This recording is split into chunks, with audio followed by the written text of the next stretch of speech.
The wind is 35, 40 degrees left of forecast. That guy actually has about 7 knots out there. Only gonna film starts today. See if we can learn anything about starting. I think you need to do a holding position drill before the races using a line sight. So I will do that. After all the fleets start, I will go over and get a line sight on the line, and we'll do that holding position drill with my coach boat. But it's how you will learn how the effect of the swells on it. The current is almost a non-factor. Race 1 of the Nationals. One boat just got flagged already. Okay, there definitely was a sag in the middle of the line, and some people are going to get called in this. So there was a little bit of space in the middle, hard to see from here, but there is a gap inside there. You have to see that gap at a minute and a half to, you know. Oh, there's 9706 is Santiago. Okay. And the wind is way left, and I would be guessing, I would still be going right. I think it's going to be windier on the right. Normally in Southern California, in that left wind of 190 or 180, whatever, the left is windier. But I just think it's Long Beach, and I would be, especially if I didn't have a shot at the top 10, I'd be going right a lot this week. Just learning to carry out my game plan is more important where I start. It looks like Santi in 9706 has got a lane to windward of a boat that I don't think is super fast. So I think great job. And then I would keep going, watch the boat to windward, and make sure he doesn't have anybody to windward of him now really, but watch that boat to windward and either gaining on them and definitely not gapping way out to leeward of them. Look at that. Those guys look, you know, it's been 3 weeks of practice, and yesterday afternoon and this morning is the best they've looked.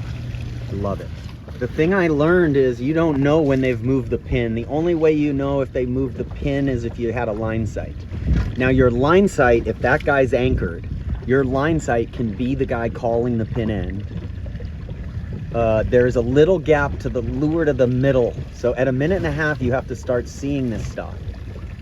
But they did move the pin up, so I'm surprised that people aren't more down there. I look at the orange flag on the committee boat, and it does not look like it's blowing away from me. It looks like the pin end is further upwind. We're gonna get this start off. 2, 1, go. All clear. Yep, somebody just got flagged. I'm not sure why they'd flag a guy in the 3rd row, but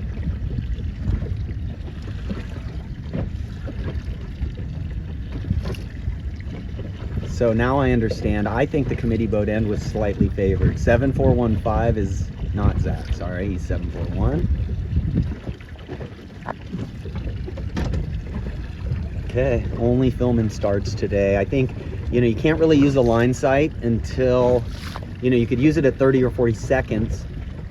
But you can't really use a line sight until they're using a U flag or another penalty flag, because people get really close to the line when there's the P flag.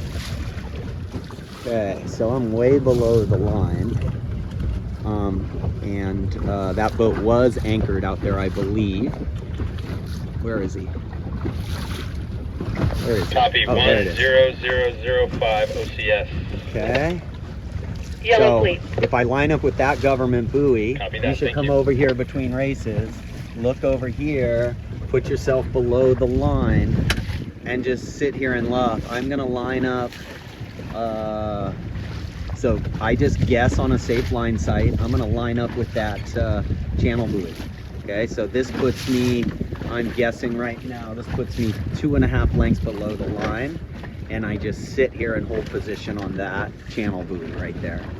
As I drift down, that goes below the pin. I speed up, I trim my main in, trim the jib in, get forward flow, and then the boat will squirt forward, boom, and I get right here and I stop again. Okay, so again, this is the drill you're doing. Oops, gotta move forward. Yeah, there's a little current, okay, right there. So this is the holding position drill. right there. I'm going to show you where you're over. Over is going to be right there. That's over early, right there. Okay, so if I get to the other channel buoy, I'm screwed. Yeah, it's definitely over there, big time. That's the holding position drill. I would come over here, drop back down, so I could either go backwards or reach off. That puts me on the line right there. That puts me 2.5 boat lengths or so right there, lined up with the other channel buoy. That is, hopefully that's zoomed in properly. Okay, I'm below the line for sure. So this is what you're doing between races, guys. But you also have to do this so that you can tell when they move. See, you don't know when they move the mark bot now. In the old days, you could see the pin end boat moving it up.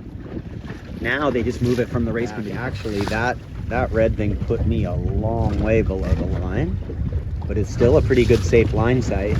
Let's get the actual line sight. After you do your holding position drill, at 4 minutes, you're right here, so you get your time on your watch exactly perfectly.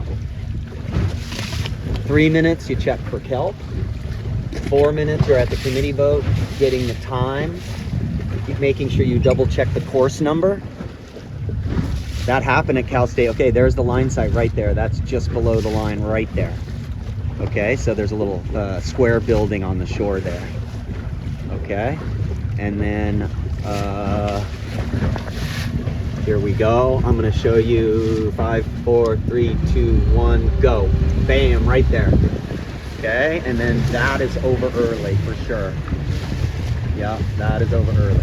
Gotta practice. Only filming starts, but we gotta get this. This is awesome. Santiago and Victoria, like most improved team over the last 2 days. And look at them, they're gonna round here in third. The right did pay. They started and went right, and that's a thing about Long Beach. I'm pretty committed to the right almost all the time. There's Kevin rounding second, Santiago and Victoria. Nice work. Excellent, excellent, excellent. 1:00:05 was over early, but they're behind them anyway, so that doesn't matter. Anyhow, beauty, nice work, you guys. I think going this way was more clear air than that way. Yeah, I think going this way was more clear air. If you just look up here, there's just no boats blocking our wind, whereas over here, a lot of boats came this way. That's one thing you need to look at. I said I'm only going to film stars. Can you see the wake coming off of this? So just a little while ago, it was like less than 2 boat lengths a minute of current, but we're going to see with my current stick that it's stronger. You can see a wake coming off of this, a little trail coming through. Now, never really know what's going to happen, but we have completely cleared the skies. So that would indicate a sea breeze coming in. Sea breeze direction is that way. So if we get a 20-degree shift here, I would not be surprised. These guys look like they're getting into more wind. So when wind dies off, it often can indicate a direction change. We'll see what happens. So if you had an apple, a heavy apple or something, a little apple, you could just drop it in. It's pretty much the same accuracy, but look how far that thing went in less than 2 minutes. So that is 6 or 7 boat length sailing distance. About 5 or 6 boat length sailing distance per minute. So that's making the upwind legs longer, making the overall day feel lighter. So if it's blowing 8 knots at the top of the mast, it's probably much less than that at the bottom because the swells and the current are decreasing the apparent wind. Anywho, upwind in a righty.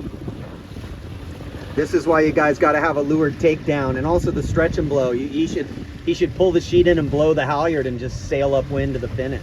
He might make it though. Yeah, he should just blow the halyard and go upwind.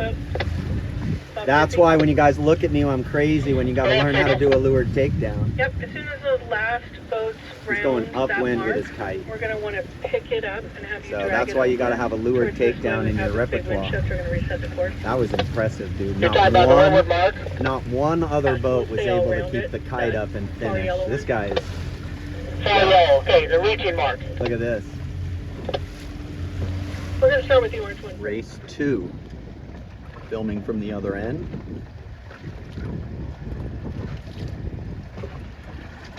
(9706) just tapped onto port. 1 minute to go. That's a lot of current to be down there. There's actually, oh boy. That looks like Kevin Cason 9883. Very narrow lane with current. Oh, I can't really film from here very well. Celeste 10515, so it must be pin and favored if you see this many people. I checked the line before the start and the boat was favored. Yeah, see, 9883 is.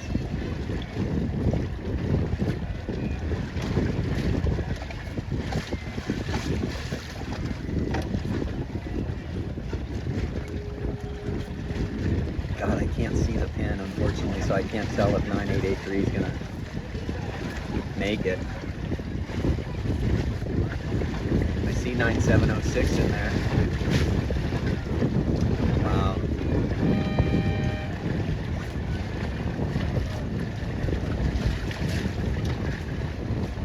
Wow, Kevin Case on 9883. How did you do that? The boat to leeward of you probably hit the pin. Oh, Zach Peterson, 741, and Kylie, nice. 9308, Will Simpson, nice.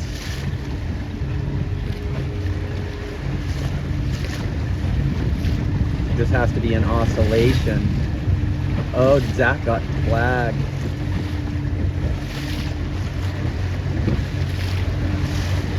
I'm wondering how many people they got there, because if he only got flagged one boat in that group of rockers, that's just nice start by Celeste. 9308 is in there. Nice start by Will. Okay.